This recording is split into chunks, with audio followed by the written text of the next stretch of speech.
We want to apply ideas of intermolecular forces to boiling point. We're going to start by comparing bromine, Br2, with iodine chloride, that's ICl over there. So if we look at the structures, bromine, they're both 2-atom molecules. Br, ICl, single bond between the atoms. 70 electrons in bromine, 70 electrons in iodine chloride. Bromine, though, is nonpolar. Those are the same atoms in a bond. So its primary interaction is going to be dispersion, whereas iodine chloride can form dipole-dipole interactions because it's polar due to being 2 different atoms. Okay, the boiling point of bromine is 58.8 degrees Celsius. The boiling point of iodine chloride is then 97.4 degrees Celsius. Otherwise, they have very similar properties, similar masses, same number of electrons, but very different bulk properties because of their very different intermolecular force. If we think about what the liquid would look like for each of these. In bromine, I have a bunch of molecules that have, potentially dispersion interactions. You can form some interactions, induced dipoles, instantaneous dipoles. In iodine chloride, there are permanent dipoles. There's a positive side and a negative side to every single molecule. And in order to boil, right, you go from a liquid to a gas, you would be breaking all of these dipole-dipole interactions between these molecules. Okay, so that's going to require a higher temperature. So the stronger the intermolecular force, the more these molecules want to be close together, so they'd want to stay in the liquid where it's more possible to remain close together.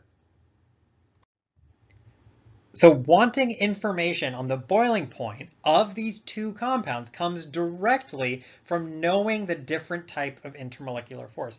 It's not mass of the molecule, it's not any of that kind of stuff. It's the intermolecular force that drives it. It's not the electrons, anything like that. Is it dispersion? That's weak. That means it's going to be easier to break those intermolecular forces, and it's going to be easier to boil bromine than iodine chloride. So if we want to know the relative ordering of the boiling point of similar compounds, we need to know intermolecular force. So there's a bunch of caveats on this. We're looking at predicting boiling points, but we are not looking at predicting absolute boiling points. You do not need to be able to know that bromine boils at 58.8 degrees Celsius. You also don't need to know the boiling point of bromine relative to a very different molecule. Only similar compounds. So these are very similar number of atoms, similar number of electrons, similar shapes. That's what we want to be knowing our patterns on. Similar kind of shapes, molecules, number of atoms, those ideas.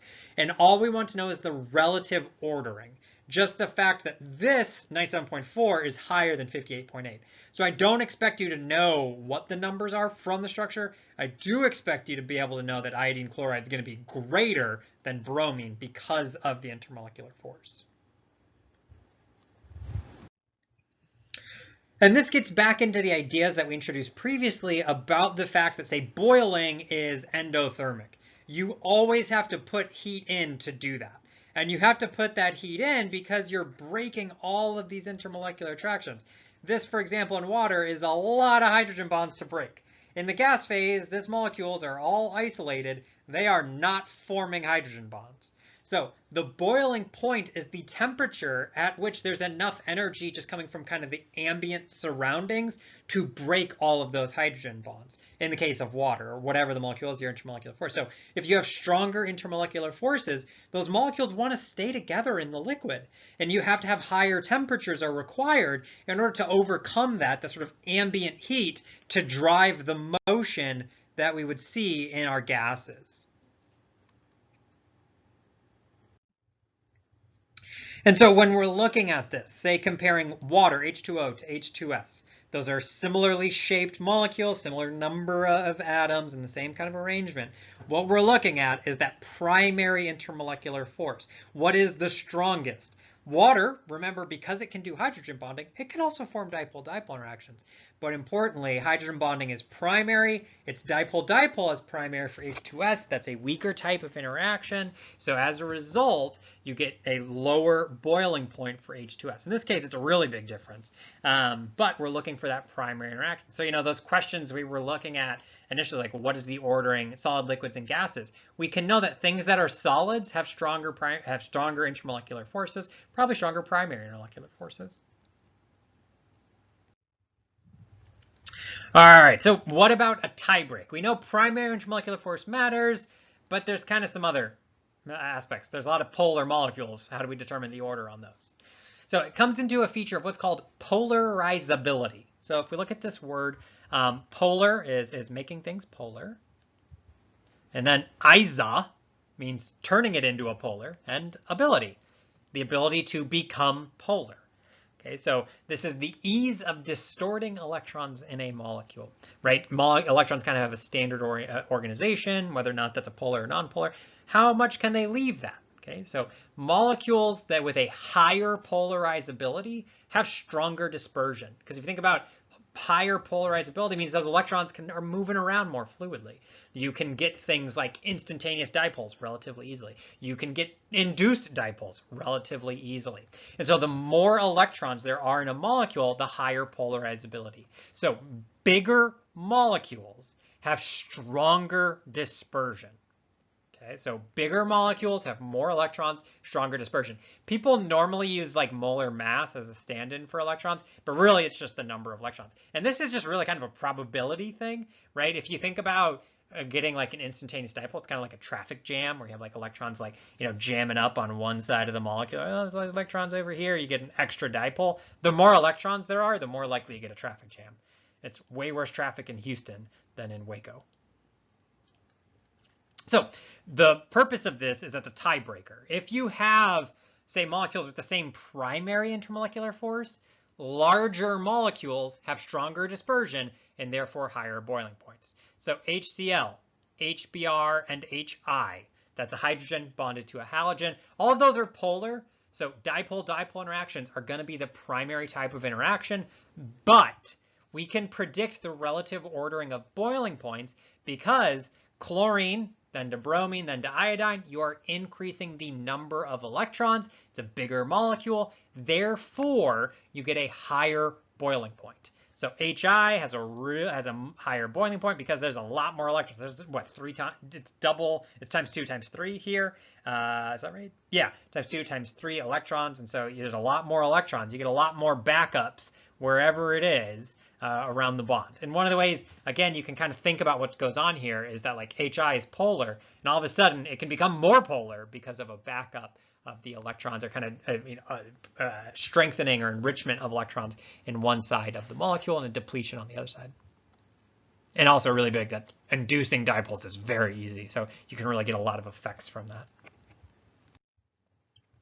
So this is really important in the world of nonpolar molecules, right? If we remember, nonpolar molecules only have dispersion interactions. And so if we look at, say, carbon and hydrogen, we said molecules that feature carbon and hydrogen were always nonpolar. And what that means is that they only have dispersion interactions. That also means for carbon and hydrogen containing molecules, hydrocarbons, their boiling point is determined entirely by the size of the molecule. Bigger molecules have larger boiling points. And so we look, this is kind of just a chain, CH4, C2H4. You can see this table. You're just increasing the size, and we can see that it's increasing melting point. So low down, C3H8, that's propane. So like a propane tank, that's a gas at room temperature. It boils at -42. And if we go down, bigger and bigger molecules, C7, H16, which is interpolated here. Heptane, that's one of the common components of gasoline. Octane is also in gasoline. We can see that those are liquids at room temperature. That makes them really useful for fuels. It's pretty easy to pump gasoline into your car. You think about all the kind of protections around pumping propane into a tank, because getting gases is a little more tricky. And so this can keep going. When you go to C31H64, that's a really big molecule, and it becomes a solid at room temperature. So that's like candle wax is C31H64. And so these hydrocarbons, these carbon-hydrogen containing compounds, we can see that even though they only have dispersion, if they get really big, there's a lot of electrons in those molecules, and you can start to drive really strong dispersion interactions that functionally lead to the formations of solids and liquids. You'll note like water with its hydrogen bonds is a liquid with, say, 3 atoms. C7H16 has like 23 atoms, and now it's forming a liquid. And so it requires this growth of molecules, this large number of molecules, in order to get to that liquid and to get to those levels of boiling points or eventually forming solids. And actually, this idea is how we refine crude oil. So when you take oil out of the ground, there's a bunch of hydrocarbons in there, and they are all, carbon and hydrogen, and there's no real chemical difference between them. They all just have carbon and hydrogen. They're doing similar types of things, and so how they are separated is through their various boiling points, through a process called distillation. So the towers you see at the plants are all, column. You will hear them referred to as columns. That's because they are doing distillation in a column. And so what you do is you do variable kind of heating. And so you can imagine there's some hydrocarbons that you heat it up to say 300 degrees, 370 I think in this one. There are some that are so big that they don't boil at 370 degrees, so they're still liquids.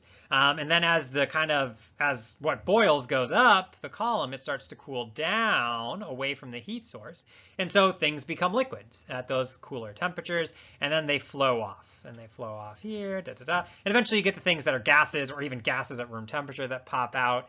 And so, small things that are gases at room temperature, you get things like, use a lot of things like natural gas is up there. As you go down to larger and larger, you get things like heating fuels. Eventually diesel starts to come out, heavier chemicals, waxes, asphalt comes out of this, like road surfacing is asphalt. It's really, really big hydrocarbons. And so all of these kind of go on. And so, this column is an idealization. One of these columns is a pretty small temperature gradient that they're using. And that's why there's so many columns at a given plant to get really fine separation of all these different compounds. So let's look at an example where we use this idea. We're going to order our substances by increasing boiling point. So I got H2O, H2S, H2SE, and H2TE. If I want to know boiling point, whenever we're predicting the property of a bulk phase, it's going to be based on what are the intermolecular forces, what are the strengths of those intermolecular forces, and how does boiling point relate to that? So we know stronger forces leads to higher boiling point. And again, I just want relative order. I want to arrange them by increasing boiling point. I don't need numbers here. So what are the primary intermolecular forces? What are the Lewis structures? And you'll note O, S, SE, and TE are all in group 6A. So these things all have similar Lewis structures. They all have 6 valence electrons. So they need 2 more to get an octet. So they all form 2 single bonds to the hydrogen. And they have 2 lone pairs. Okay, so if I look at this, I can see water, again, we've talked about before, can form hydrogen bonds. If we look at the rest of the molecules, there are lone pairs on the central atom, which means they can all form dipole-dipole interactions. They're all polar. So we know right off the jump, we expect water is first. Water should have the highest boiling point among these. But how do we distinguish the rest of them? They're all dipole-dipole. And this is where that idea of bigger comes in. Just like with the nonpolar hydrocarbons, bigger molecules have higher boiling points here. And so these are arranged by going down the periodic table, sulfur to selenium to tellurium. Tellurium has the most electrons by far. It's a bigger size. It has stronger dispersion, so stronger interactions. So water is going to be first, then H2TE, hydrogen telluride, then hydrogen selenide, and then the hydrogen sulfide on down the line in the order that we have right there. So we can make this prediction.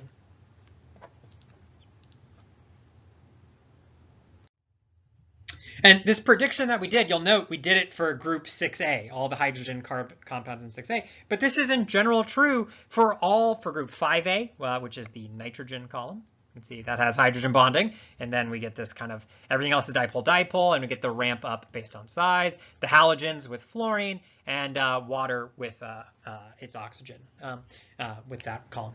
And so with this, we can see that we can make these predictions. We can understand what's going on. You will note within hydrogen bonding, the rules for dispersion don't work. We would predict ammonia, but we are okay. That's okay. We're not, hydrogen bonds are kind of their own little world. We just know they're all going to be really strong. And water, particularly, you can see has very strong hydrogen bonds. That's why it's very important for water and very important for all the things that we use water for.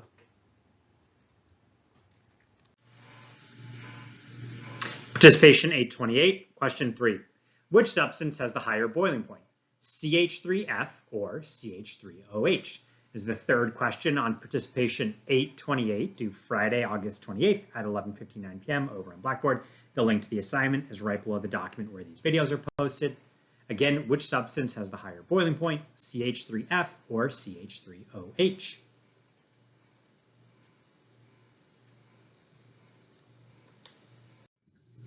Okay, another video, another participation question. I really promise we won't maintain this pace of one question per video, but who knows? Maybe there'll still be one in the next video. Just gotta watch it and find out. See you there.